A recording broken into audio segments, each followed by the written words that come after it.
Donc c'est pour rappeler en tout cas le rôle de l'ECDGA. C'est surtout en fait un groupe de patients, de membres de leur famille qui sont dévoués à cette maladie pour sensibiliser, éduquer, soutenir et promouvoir la recherche dans la maladie. Et on sait qu'elle a un rôle vraiment prédominant pour permettre aussi pour nous les médecins de nous mettre tous en contact et pour pouvoir mener des recherches, partager nos expériences et qu'on puisse en effet vous donner le meilleur soin qu'on peut dans cette maladie qui reste une maladie rare. Donc pour commencer, en fait j'ai eu un petit problème, mais on va commencer en fait avec une vidéo du professeur Haroche. J'ai eu un petit problème sur le PowerPoint, donc je vais juste quitter le PowerPoint et me mettre en plein écran et vous allez entendre quelques mots de sa part, lui qui coordonne en fait le centre de référence français. Alors attendez, juste un petit problème. Hop, attendez. Hop. Je me remets juste sur l'écran normal. Donc voici donc la vidéo et ce qu'il tient à nous dire.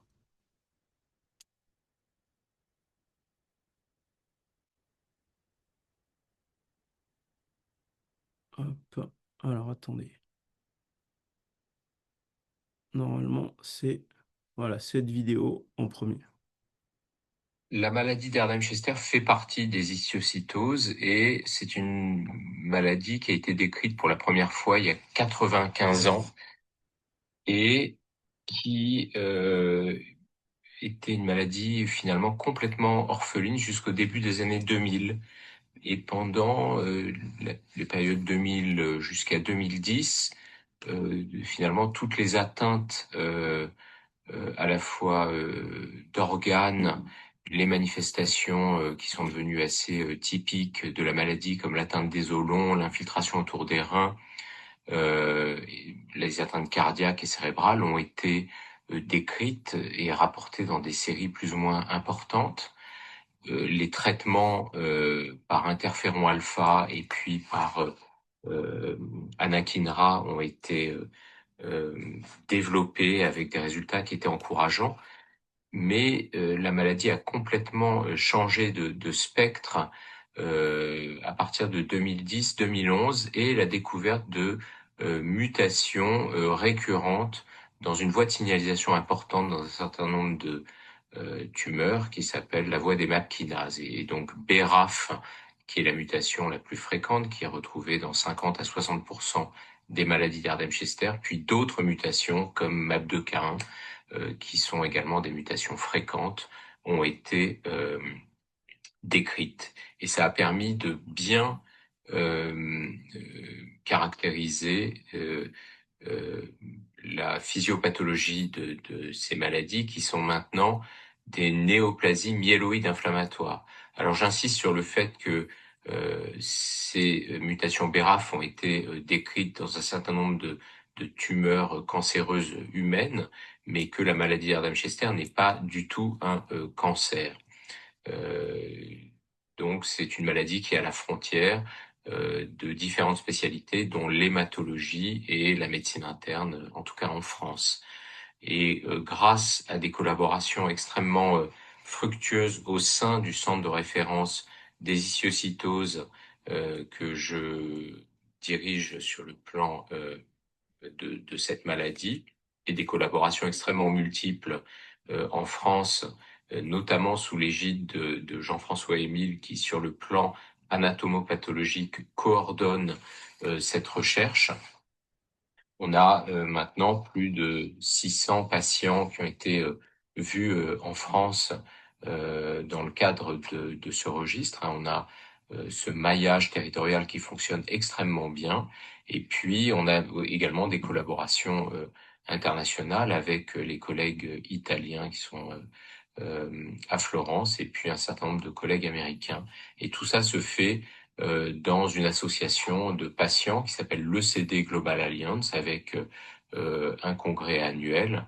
Et tout ça nous a permis, essentiellement sous l'impulsion des Français, de développer les thérapies ciblées et en particulier les traitements par anti-BRAF, puis également par anti-MEC, avec maintenant plusieurs centaines de patients qui ont été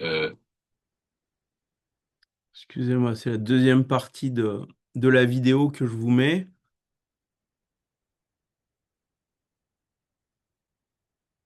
plusieurs centaines de patients qui ont été traités avec des résultats tout à fait encourageants, notamment pour certaines atteintes extrêmement graves comme les atteintes cardiaques et les atteintes neurodégénératives, hein, les atteintes qui touchent la région du cervelet. Euh, donc beaucoup d'espoir et beaucoup de résultats encourageants et de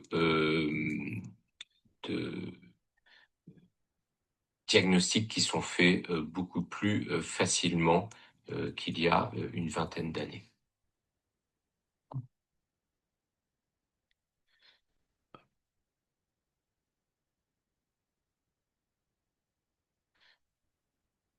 Donc ça, c'était ouais, la partie du professeur Haroche.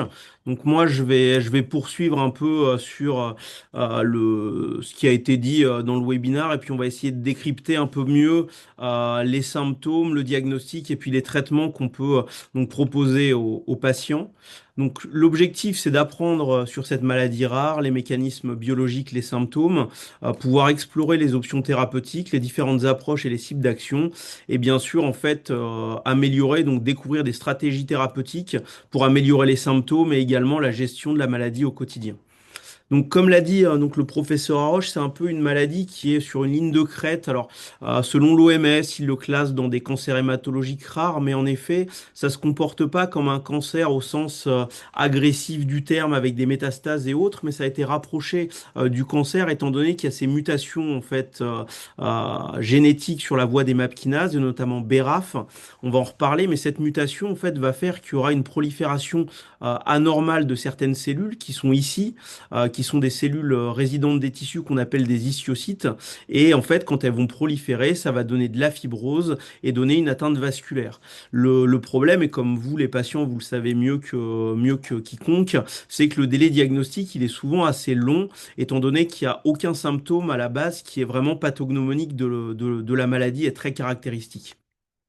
Alors, cette voie des MAP kinases, donc on en parle assez souvent. Alors, ce qui se passe, en fait, ce qu'il faut comprendre, c'est que c'est un peu comme une pédale de voiture. C'est-à-dire que quand vous avez besoin d'accélérer, bah, la voie, elle va s'activer. Et quand on a une activation de cette voie, ça va arriver à une prolifération et à une survie des cellules. Mais une fois que vous enlevez le pied de l'accélérateur, entre guillemets, la voiture doit plus avancer. Ce qui a été découvert, c'est qu'il y a des mutations donc, sur cette voie, notamment la mutation BRAF V600E, que beaucoup de patients atteints de maladie d'Ardem-Chester ont, et c'est détecté sur la biopsie. C'est pour ça que souvent, en fait, on essaye d'avoir vraiment une biopsie, et il y a certains patients qui ont même plusieurs biopsies. C'est pas forcément pour avoir le diagnostic, mais nous, ça nous aide pour le moléculaire, parce qu'on va le voir après, ça va permettre de guider les traitements. Et donc, le problème, une fois qu'il y a cette mutation sur la voie des MAP kinases, c'est comme si vous aviez en fait la voie qui était bloquée en on sur l'accélérateur. Et ce qui va se passer, donc il y aura la voie qui va être activée vraiment tout le temps. Et vous allez passer en fait d'une cellule qui va être complètement à son état de repos à une cellule qui va être activée et en fait qui va détruire les tissus qui sont autour. Donc la maladie d'Ardheim-Chester, donc quand on reprend ça, en fait, c'est une maladie vraiment qui peut toucher tous les organes et c'est pour ça qu'elle est difficile à diagnostiquer de un. De 2, c'est pour ça que certains patients ont des atteintes et d'autres non. Et c'est pour ça que ça rend le délai diagnostique long parce que certains patients vont commencer par une atteinte endocrinienne, d'autres par une atteinte sur plusieurs organes et ça va être un peu plus difficile de faire le diagnostic quand il y a une seule atteinte versus un cortège d'atteintes. Mais ce qu'on sait en tout cas, c'est que la maladie touche fréquemment quand même les os et notamment les os longs. C'est pour ça que souvent on fait les PET scanners ou les scintigraphies pour voir cette atteinte. On sait que la deuxième atteinte va toucher donc le rétropéritoine, c'est-à-dire en fait la graisse qu'on va avoir autour des reins. Et la troisième atteinte en fréquence va être l'atteinte cardiaque et artérielle. Mais on voit bien en tout cas qu'il y a d'autres atteintes, les orbites. On peut avoir une atteinte dermatologique, une atteinte neurologique et une atteinte endocrinienne. Alors, La question pour les patients, c'est souvent en fait de savoir s'il y a une corrélation entre le fait qu'on voit quelque chose sur le TEP scanner et les symptômes du patient. Ben, en fait, la réponse est non, parce que donc l'atteinte qui est la plus fréquente, l'atteinte osseuse. Ici, vous voyez donc l'imagerie où c'est pas normal d'avoir une fixation à ce niveau-là, mais à peu près un patient sur deux en fait a une atteinte mais ne ressent aucune douleur. Pareil, l'atteinte rétropéritonéale, donc on la voit ici autour des reins, toute cette gaine là autour en fait doit pas être là et elle est autour du péri-rein. Ça peut donner des douleurs au niveau urinaire, mais parfois il se passe rien du tout. Pareil, donc l'atteinte cardiaque, ici vous voyez autour de la tunique du cœur, ça c'est anormal, c'est trop épais et ça peut donner en fait ce qu'on appelle des péricardites. Et certains patients peuvent avoir une atteinte vraiment au niveau de l'oreillette, mais n'ont pas forcément de symptômes cardiaques. Et puis, donc, comme en avait parlé le professeur Haroche, on peut avoir l'atteinte neurologique, ici que vous allez voir sur l'IRM, et ce que ça va donner en fait chez les patients, ça va être une sensation de un peu de d'ébriété. Ils peuvent avoir des troubles pour marcher, beaucoup de vertiges, mais certains patients peuvent avoir une image comme ça au niveau du cervelet et aucun symptôme. Alors, les autres atteintes, ici je vous montre l'atteinte endocrinienne. Donc, typiquement, en fait, ça va être un désordre au niveau d'une glande qui est l'hypophyse et qui est là, en fait, pour réguler un peu les entrées et les sorties d'eau. Et quand il y a une atteinte, en fait, le patient, ce qu'il va faire, c'est qu'il va uriner beaucoup, 3, 4 ou 5 litres par jour, et ça va être responsable d'une déshydratation et il va devoir beaucoup boire, en fait. C'est ce qu'on appelle, vous avez peut-être vu dans différentes formations, le diabète insipide. Certains patients en ont et certains n'en ont pas. L'atteinte dermatologique, donc ici vous voyez autour de l'œil, en fait c'est ce xanthelasma avec cette coloration qui est un peu jaunâtre, on va dire, et ça peut être pour nous en fait en tout cas un très bon site de biopsie parce qu'on peut trouver la maladie d'Ardheim-Chester au niveau de la peau et également en fait les mutations, notamment la mutation BRAF. Et puis, donc il y a ce symptôme, alors qu'ont quasiment tous les patients, c'est cette sensation de fatigue, de brouillard cérébral. Alors ça peut être dû à de l'inflammation dans le sang, ça peut être dû à de la fièvre, et puis ça peut être dû en fait à l'ensemble de toutes les atteintes, et puis c'est pas du tout à négliger. Alors, en tout cas, quand vous venez à la consultation, quand on vous voit, il y a des symptômes qui sont quand même à signaler. Alors nous, on les recherche systématiquement, mais c'est vrai que c'est des symptômes qui doivent alerter. Et si vous les présentez, le mieux, c'est de quand même de vous rapprocher de votre médecin référent parce que ça peut signer quand même une atteinte évolutive de la maladie et potentiellement sévère. Donc pour l'atteinte cardiaque, vous pouvez avoir des difficultés pour respirer, des douleurs dans la poitrine, des palpitations, et puis quand le cœur ne marche pas bien, on peut avoir des œdèmes, c'est-à-dire en fait que vous avez les jambes qui vont gonfler, vous allez prendre très rapidement du poids, en fait un patient qui prend 2 kilos en l'espace d'une semaine, en général c'est qu'il a des œdèmes et qu'il a pris 2 kilos d'eau. Après, donc l'atteinte neurologique, comme je vous ai dit, on peut avoir des vertiges, des troubles de l'équilibre. Il y a certains patients donc, qui décrivent des fausses routes un peu à répétition. Dès qu'ils mangent, en fait, soit ils vont tousser juste derrière, ou soit vraiment ils vont faire des infections pulmonaires parce qu'en gros, ça va passer dans le mauvais trou. Et certains patients peuvent avoir également en fait une labilité émotionnelle. L'atteinte rénale et urologique, alors typiquement, ça peut être des douleurs au niveau du flanc et puis dans le bas du dos, au niveau des lombaires. Du sang dans les urines doivent alerter, des douleurs abdominales importantes et puis une faible quantité d'urine, ça doit quand même faire alerter. Et puis l'atteinte donc systémique, comme je vous ai dit, avec des douleurs osseuses, de la fièvre et puis des patients qui peuvent perdre du poids. Ça, c'est vraiment à signaler, mais le message aussi, c'est qu'aucun symptôme, bien évidemment, n'est à négliger. Alors, nous, quand on vous voit en consultation, en hospitalisation, bien évidemment, on fait un screening complet des atteintes d'organes, donc avec une prise de sang qui est complète, qui va regarder l'inflammation, les marqueurs hépatiques, les marqueurs rénaux, tout le bilan hormonal, et puis la recherche de maladies associées. Et bien souvent, en fait, on a besoin d'examens d'imagerie, notamment le PET scanner que vous avez assez souvent. L'IRM cérébral, alors souvent, on l'a fait au diagnostic de la maladie.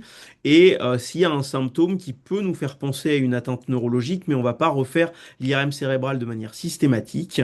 Et pareil, donc l'IRM cardiaque, souvent, on l'a fait au diagnostic de la maladie. Et si le patient n'a pas de symptômes, on ne va pas forcément répéter cet examen. Donc après, donc ça, une fois qu'on a fait donc le screening de la maladie, le but en fait, c'est de vous proposer le traitement le plus adapté. Alors, le professeur Haroche en a parlé. Donc en fait, il y a deux options. On sait que donc comme il vous l'a dit, c'est en fait tu as considéré comme une néoplasie inflammatoire. Donc en fait, on est au milieu des deux. Donc soit en fait on vise l'inflammation, ce qui est avec certaines molécules dont on va parler. Et sinon, en fait, on prend une approche en visant ce qu'on appelle la signalisation, c'est-à-dire en fait la voie qui est activée un peu plus, qui est fait en cancérologie. Quoi qu'il arrive, en fait, les deux approches peuvent être complémentaires et le but, c'est bien évidemment prévenir la dysfonction d'organes en un et bien évidemment améliorer la qualité de vie des patients. Donc le premier traitement quand même qui a changé la donne dans la maladie d'Erdheim-Chester, donc ça a été l'interféron alpha qui a commencé à être mis vraiment beaucoup dans les années 2006, 2007, 2008 et surtout en fait ce qu'on voit sur cette courbe c'est que ça a quand même changé la survie des patients. Parce qu'avant l'interféron, on disait en fait qu'il n'y avait pas de traitement et que malheureusement les patients allaient décéder en 2, 3 ans à 5 ans, alors que maintenant, qu'on a des thérapeutiques et depuis l'interféron, en fait, on voit qu'il y a un vrai bénéfice en survie globale. Et le message à l'heure actuelle, c'est que les patients, entre guillemets, maintenant en 2025, ne doivent plus mourir, en tout cas, d'une maladie d'Erdheim-Chester évolutive. Donc après, une autre voie pour cibler l'inflammation, en fait, c'est le Kineret. Alors pour faire assez schématique, ça c'est une voie d'inflammation et le médicament en fait va se fixer sur le récepteur et va empêcher qu'il y ait de l'inflammation. Et ce qu'on voit, donc certes c'est une injection sous-cutanée quotidienne, mais ici, chez ce patient qui avait une atteinte neurologique, sous traitement, on voit que l'atteinte neurologique disparaît. Pareil, le ganglion ici ne fixe plus du tout sur le TEP scanner et l'atteinte au niveau du cerveau a également disparu. Donc c'est un traitement, alors certes, qui peut être un peu contraignant parce qu'il y a des injections sous-cutanées quotidiennes, mais en tout cas, on sait qu'il est efficace. Après, donc l'autre moyen, je vous ai dit, c'est un peu de bloquer une voie d'activation. Alors, on a beaucoup parlé de BRAF, d'Antimec et de la voie des MAP kinases, mais il y a une autre voie qui est activée, qui est celle-ci, en fait, qui est un peu à côté de la voie des MAP kinases. Et on sait qu'on peut mettre un traitement qui permet de bloquer cette voie. Donc, ça s'appelle les inhibiteurs de mTOR. Et c'est surtout les Italiens qui ont une grande expérience. Ici, on voit que ce patient a été traité, donc toute cette fibrose que vous voyez autour des reins, en fait, sous traitement, a disparu. Donc, en tout cas, les collègues italiens ont montré que c'est très efficace, notamment sur l'atteinte rétropéritonéale, et c'est plutôt bien toléré. Donc après, donc ce qui a vraiment changé donc la prise en charge des patients, donc ça a été donc ces découvertes de mutations sur la voie des MAP kinases et notamment les mutations BRAF et les mutations en dessous. Et en fait, ce qu'on a maintenant, c'est des médicaments qui vont cibler en fait la la mutation. Donc on peut avoir des inhibiteurs de BRAF quand les patients ont la mutation V600E. On peut avoir les inhibiteurs de MEK qui vont bloquer en fait en dessous de la cascade. Et ici, c'est le tout dernier qu'ont les Américains, un inhibiteur de ERK qui va bloquer en fait la fin de la cascade. Donc ça, c'est très important, pour nous, d'avoir vraiment le statut moléculaire de la tumeur. Donc c'est pour ça que certains patients ont plusieurs biopsies. Alors des fois, ils comprennent pas pourquoi, parce qu'on sait qu'ils ont une maladie d'Erdheim-Chester, mais c'est justement en fait pour voir s'il y a une mutation sur cette voie des MAP kinases pour pouvoir proposer le traitement le plus efficace et le plus adapté. Et le but, c'est une approche personnalisée pour optimiser l'efficacité des traitements et puis diminuer les effets indésirables. On en parlera un peu après. Donc, les inhibiteurs de BRAF, ça a été vraiment donc la révolution thérapeutique, quasiment une réponse, on va dire, universelle avec 90% de réponses globales quand on les met. On sait que ça agit assez rapidement. Il faut entre 2 et 4 semaines pour observer les premiers signes. Donc ici, vous voyez en fait le PET scanner avec l'atteinte des os longs qui va complètement se nettoyer et puis également les autres atteintes, notamment au niveau des ganglions qui vont se nettoyer. Alors, les bénéfices cliniques, il y en a, puisque ça peut permettre une réduction rapide des symptômes neurologiques, rapide de l'atteinte cardiovasculaire, de stabilité stabiliser ou faire régresser une atteinte osseuse. Donc c'est pour ça que je vous avais dit que c'était important de signaler certains symptômes. Et justement, en fait, c'est ça, ces symptômes neurologiques et cardiovasculaires, parce que ça peut nous faire, en tout cas, mettre un traitement par inhibiteur de BRAF s'il y a la mutation. L'alternative, donc, c'est les inhibiteurs de MEK. Donc, c'est pour les patients qui n'ont pas de mutation BRAF V600E ou des patients qui, malheureusement, en fait, sont intolérants aux anti-BRAF parce que, comme tout traitement, ça peut être mal toléré. Alors, pareil, 90% de réponse globale. Peut-être un meilleur profil de tolérance, en tout cas, au niveau de la tolérance cutanée. Mais ce qu'on voit, c'est surtout que c'est efficace. Ici, pareil, donc le TEP scanner qui va se nettoyer. Et puis ici, l'atteinte au niveau des reins et rétropéritonéale qui va se nettoyer. Donc ça, c'est quand même assez intéressant.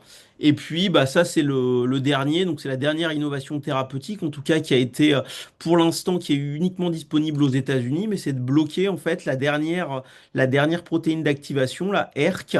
Et quand on met le traitement, bah, en tout cas, sur cette atteinte neurologique, ça a complètement disparu. Et ici, en fait, il y avait une atteinte osseuse et ganglionnaire qui a complètement disparu. Donc c'est quand même beaucoup d'innovations, on va dire, thérapeutiques, depuis l'interféron alpha jusqu'à bah, l'inhibiteur de ERK. Et ça montre en fait que maintenant, à l'heure actuelle, en fait, on arrive à contrôler la maladie. Alors certes, il y a un contrôle de la maladie, mais la vraie question, donc, c'est la tolérance des traitements, qui reste quand même un aspect fondamental dans la prise en charge. Alors on sait qu'il y a une toxicité cutanée, notamment une photosensibilité avec des patients en fait qui doivent se protéger du soleil parce qu'ils peuvent devenir tout rouges, notamment sous Elboraf. On sait qu'on peut avoir avec le Kineret des problèmes au niveau du point d'injection, des troubles digestifs avec des nausées, de la diarrhée, notamment sous anti-MEC, quelques pancréatites sous anti-BRAF, et puis bah, la fatigue, on a l'impression quand même que c'est tous les traitements et d'autant plus l'interféron. Donc ça nécessite quand même une surveillance avec des examens cliniques et une surveillance ophtalmo. Et là, c'est ce qu'on a fait récemment avec les collègues de Florence. Alors si on regarde, c'est que des patients qui étaient traités par anti-BRAF. Bah, il y a la moitié des patients qui n'ont pas de toxicité du tout, donc ça c'est quand même bien.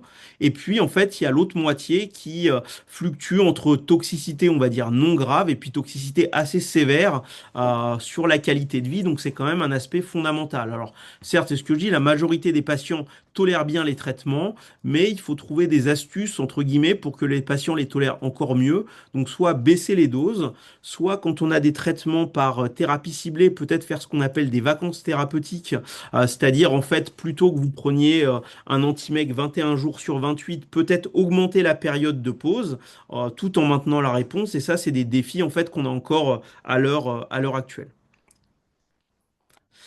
Donc après, donc ça c'est une dimension qui est très importante pour les patients, c'est la dimension qualité de vie. C'est des données en fait qu'on n'avait pas beaucoup et qui sont en fait quand même très importantes pour les patients.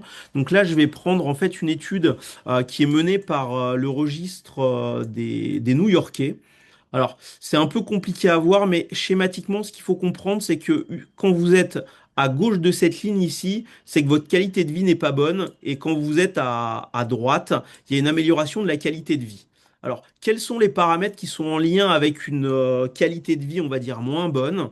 Bah, les patients qui ont des maladies d'Ardheim-Chester rapportent des douleurs, rapportent de la fatigue, et en fait, ils rapportent aussi des besoins qu'ils ont vis-à-vis du système de santé, vis-à-vis de la prise en charge psychologique et émotionnelle, vis-à-vis en fait de la vie de tous les jours, que ce soit physique et également en fait un défaut dans les soins de support. Et quand on regarde en fait ce qui a été modifié pour améliorer la qualité de vie, et ben en tout cas quand on change en fait les besoins en termes de soins, on voit qu'on passe sur la droite, on voit que quand on aide les patients sur le côté psychologique, bah on améliore leur qualité de vie. Quand ils sont mieux, on va dire physiquement, avec une meilleure santé mentale, on améliore leur qualité de vie. Et quand ils ont des soins de support adaptés, pareil, en fait on améliore leur qualité de vie. Donc en soi, c'est vrai qu'il y a les médicaments de la maladie d'Ardheim-Chester, mais il faut également qu'il y ait une prise en charge donc, de la santé émotionnelle, avec prise en compte de l'équilibre psychologique, bien évidemment le soutien moral, alors qui peut passer par plein de gens, notamment pour les soins de support, avec le centre de la douleur, l'oncopsychologue, mais aussi en fait il y a un rôle qui est prédominant, certes des médecins qui prescrivent les médicaments, mais aussi des associations de patients, et puis bien évidemment en fait de leur entourage le plus proche, et notamment des aidants. Donc, pour améliorer la qualité de vie, ce qu'on pense, on est tous à peu près d'accord, hein, qu'il faut soulager la douleur, améliorer la fatigue, répondre aux besoins du patient, diminuer l'activité de la maladie.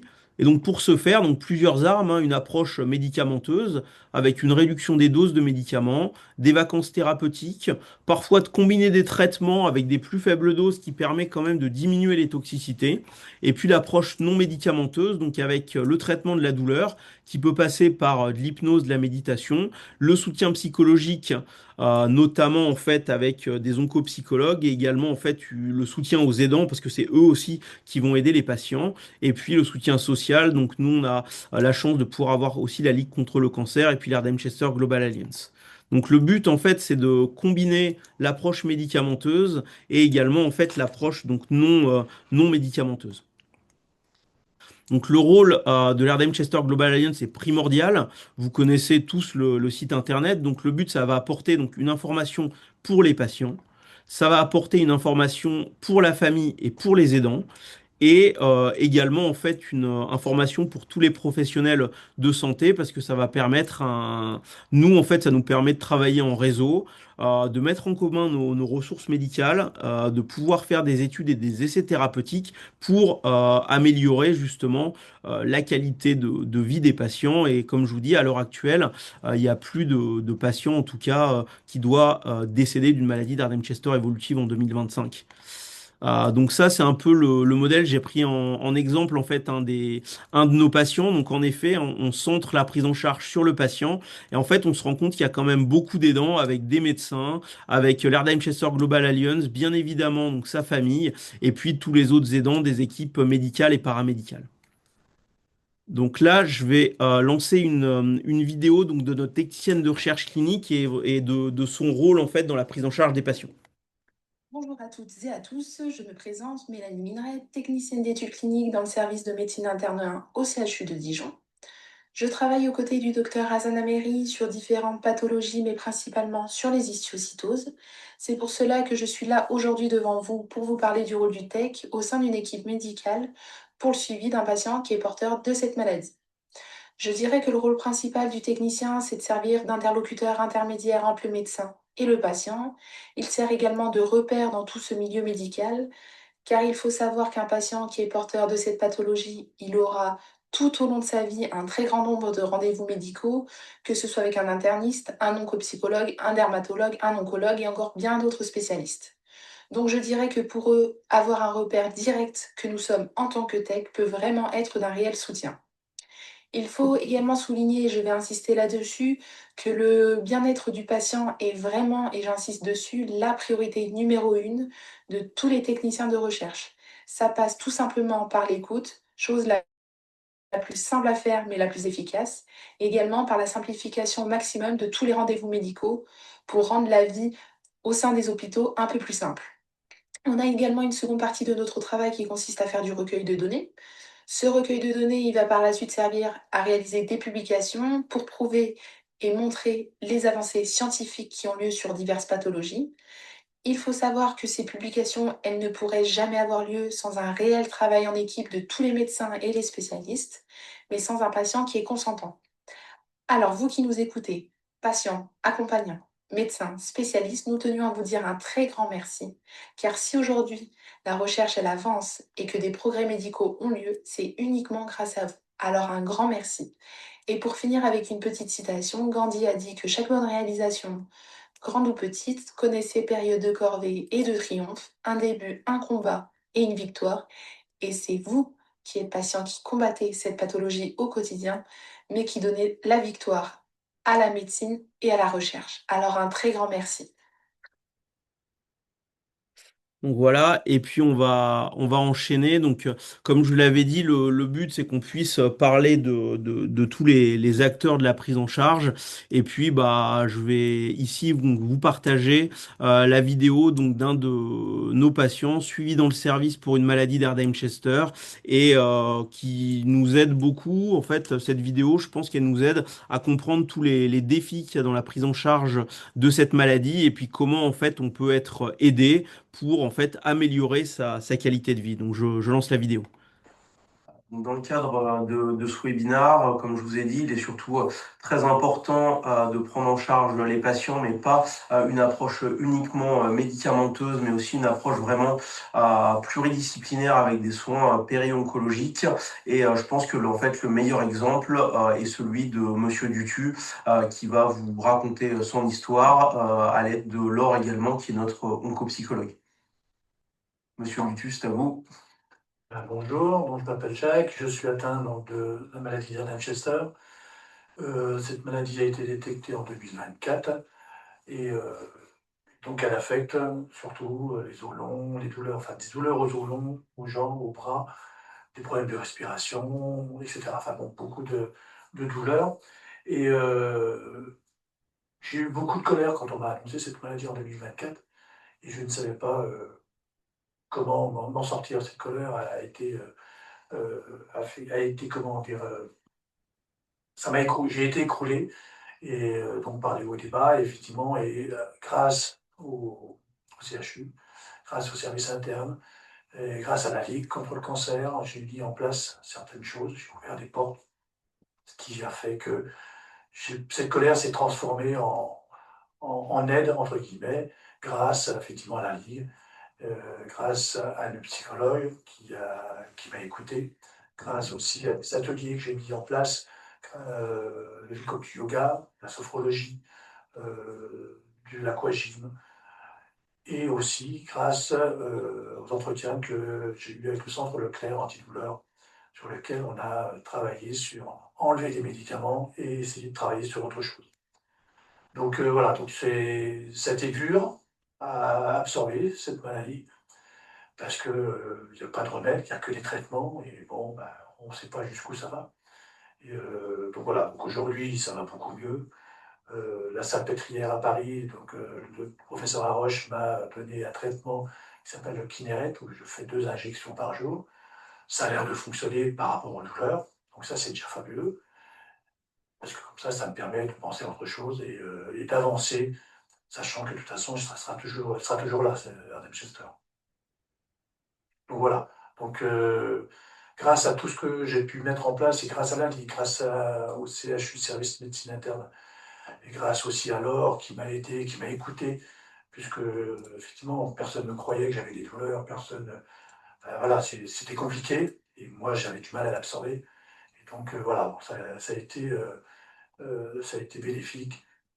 Comme par exemple aussi des petits trucs comme les massages par exemple, ça m'a permis de détendre mon corps par rapport aux douleurs. Donc ça c'est très important. Donc, tout ça mis en place, effectivement, fait qu'aujourd'hui, j'avance. Voilà. Alors c'est sûr, donc moi je suis Laure Schrader, je suis psycho-oncologue. Euh, donc je ne connaissais pas la maladie d'Erdheim-Chester, c'est le docteur Razanameri qui est venu à moi, cherchant une psychologue. Autant les soins de support, les soins de support, c'est le psychologue, c'est l'assistante sociale, c'est le kiné, c'est l'infirmière de coordination, c'est tous les soins de support qui sont alloués aux patients cancéreux pour vivre la maladie, ou en tout cas pour être accompagnés dans ces maladies. Ce qui est systématique en oncologie n'est pas forcément systématique pour Erdheim-Chester. C'est-à-dire que là, c'est assez médecin dépendant. On a de la chance d'avoir un médecin sur le CHU de Dijon, le docteur Azameri, euh, qui, qui, qui est tout à fait au fait du soin oncopsychologique, par exemple, qui m'a cherché, qui m'a trouvé. Et c'est lui-même qui m'a expliqué qu'il y avait un lien, enfin, que l'OMS le reconnaissait comme cancer. Et on est en effet dans un entre-deux qui n'est pas évident pour les patients. Donc depuis que je travaille avec la médecine interne sur le Erdheim-Chester, je me rends compte que tous les patients sont différents, tous les symptômes sont différents. que ce soit avec Monsieur Dutu, le travail autour de la douleur également n'est pas le même travail qu'un autre patient. Donc ce qui va marcher pour l'un ne va pas forcément fonctionner pour l'autre, mais par contre, je reste persuadée qu'il faut qu'on puisse proposer une prise en charge globale, pas centrée uniquement sur le symptôme, mais aussi qui concerne l'individu en lui-même et qu'on lui rende un petit peu d'identité. Parce qu'en fait, qu'est-ce qui se passe? À l'annonce d'une maladie, que ce soit un cancer ou Erdheim-Chester, c'est jamais un projet. Pour Monsieur Dutu, à 62 ans, son projet, c'était vivre sa retraite, vivre pleinement sa retraite. Tout d'un coup, il y a une fracture biographique, c'est-à-dire que toute maladie, toute annonce de la maladie va séparer la vie en un avant et un après. C'est-à-dire que l'identité, elle va, elle aussi, être fracturée.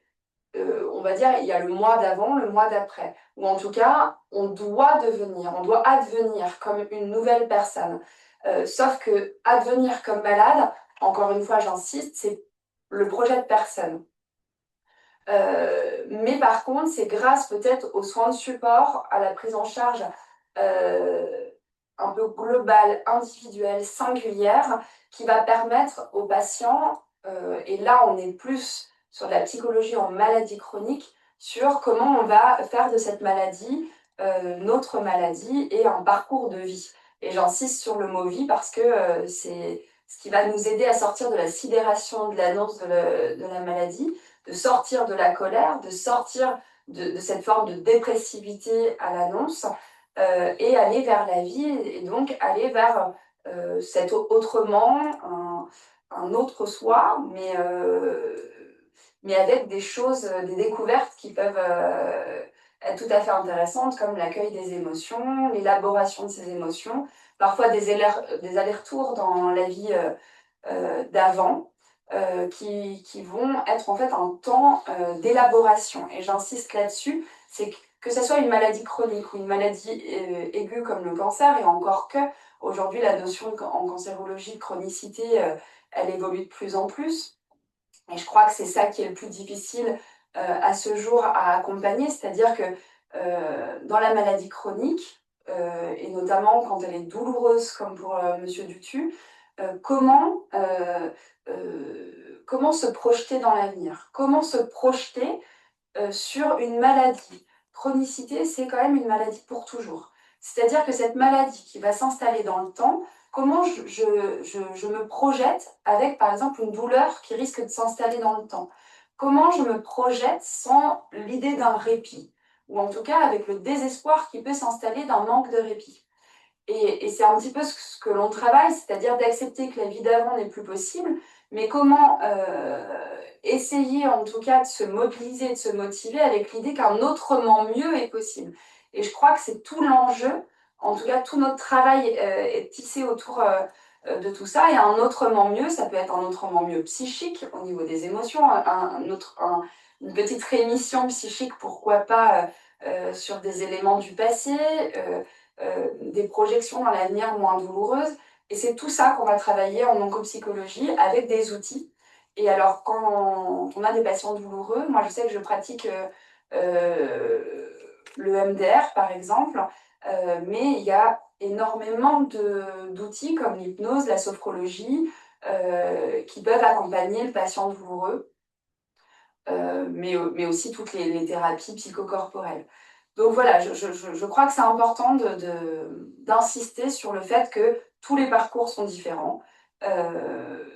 Je dirais que tous les parcours commencent par cet état de sidération et qu'à un moment donné, on va vers une adaptation, un ajustement à la maladie. C'est possible. C'est possible même de trouver des trésors en soi, de ressources. Et, en effet, il y a des ressources comme les soins de support, mais aussi des ressources plus personnelles comme les aidants. Hein, je pense que c'est important aussi qu'on en parle. Je ne sais pas ce que vous en pensez. Alors, les aidants, ils sont très importants, les proches, donc effectivement, que ce soit la famille très proche. Mais moi, je mets dans les aidants, je mets le docteur Azanamiri, je mets Laure. C'est très important, effectivement, et de pouvoir en parler, parce que c'est vrai qu'on se dit, non, je ne vais pas le dire, j'ai des douleurs, mais je ne vais pas le dire, je vais le cacher, etc. Et de pouvoir le dire, moi, au début, je me suis dit: «Non, je ne vais pas le dire parce que ça va être difficile, je vais m'effondrer» et en fin de compte, mon épouse et puis, ma fille m'ont dit: «Si, il faut que tu en parles parce que ça te libérera de ce cancer et ça peut-être que tes douleurs, tu les oublieras parce que tu en auras parlé». Et donc effectivement, j'en ai parlé à des amis, j'en ai parlé aux voisins, j'en ai parlé voilà et ça m'a fait du bien effectivement d'en parler. Aujourd'hui, j'en parle moins parce que, au bout d'un moment, il y a un peu d'usure aussi, mais je sais que je suis toujours accompagné, mon épouse, ma fille, le docteur Hazard, Laure, même le centre antidouleur m'accompagne, il m'écoute donc voilà. Pour moi, ça fait partie des aidants, en plus de la famille. Donc ça, c'est hyper important et voilà, c'est de taper à aux bonnes portes et ça, c'est les bonnes portes. Je crois aussi que ce qui est important de dire aujourd'hui, c'est la spécificité d'Erdem Gester par rapport à cet entre-deux, encore une fois, entre l'aigu et le chronique. C'est la légitimité. Vous avez soulevé là plusieurs fois cette difficulté à dire la douleur et surtout l'impression de ne pas être cru dans la douleur. Je crois que ce qui est difficile aussi, en tout cas ce que j'ai pu voir dans l'accompagnement de ces patients, cette spécificité-là de cette maladie, c'est cet entre-deux. Déjà, c'est une maladie que très peu de personnes sont au courant qu'elle existe. Et la pluralité des symptômes fait que c'est flou pour le patient, pour les proches et donc je dirais, pour la population générale. Et c'est important à un webinaire comme aujourd'hui pour aussi en parler, parce que cet entre-deux, il rend tout difficile en termes de légitimité. Comment être légitimement en colère, comment être légitimement triste, comment être légitimement en détresse, comment être légitimement douloureux dans une maladie trop peu connue et qui est à une ligne de crête entre un cancer où on peut ériger les patients, on le sait, on érige aujourd'hui dans notre société les patients qui ont un cancer comme un peu des guerriers de notre société, des guerriers de la maladie. Mais qu'en est-il d'une maladie qui est un peu cancéreuse, mais pas que ou très peu connue, ou en tout cas, voilà. C'est-à-dire que je crois que le patient Erdem-Chester n'a pas le même soutien aujourd'hui qu'un patient en oncologie. On l'a vu par rapport aux soins de support, mais peut-être aussi par rapport à la société, tout simplement parce que c'est plus méconnu. Et qui dit chronicité, parfois dit l'angoisse de mort, elle est loin. Or, je crois que ce qui fait qu'avec Erdem-Chester, on s'effondre au départ, c'est aussi par rapport à ces angoisses. Il y a énormément d'angoisses, que ce soit la perte de dépendance, l'angoisse de mort qui est là, mais qui n'est peut-être pas suffisamment reconnue. Parce que c'est une maladie qui, malgré tout, a un bon pronostic. Et donc, le soutien n'est pas le même. Voilà, donc je crois que c'est très important qu'il y ait des webinaires comme aujourd'hui pour parler de cette maladie, pour parler de ses spécificités, afin d'accompagner au mieux nos patients et peut-être de demander à la population générale de s'ouvrir et peut-être encore plus ouvrir la porte de tous ces aidants possibles et d'associations et de réseaux, en tout cas, qui serait très important en termes de soutien.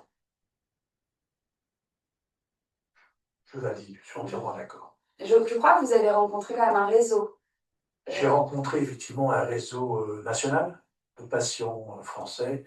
Donc il y a des réunions sur le web tous les trimestres. Et ça m'a fait beaucoup de bien aussi. Bah, au début, un peu difficile parce que je comprenais toujours pas la maladie. Et après, effectivement, ils m'ont aidé dans les réflexions, ils m'ont dit, ne vous inquiétez pas, ça va venir, au bout d'un an, vous aurez un peu moins mal, le traitement marcherait, etc. Donc, ça m'a permis, au bout d'un moment, de dire, oui, ils ont raison, ils sont passés par là, je serai peut-être comme eux, effectivement, ils sont toujours là, donc c'est super, et ils ont moins de douleur, enfin bon. Et c'est vrai que ça m'a fait du bien au début, très compliqué, mais ouais, ça m'a fait beaucoup de bien, effectivement, de les écouter et d'être sur ces réunions trimestrielles.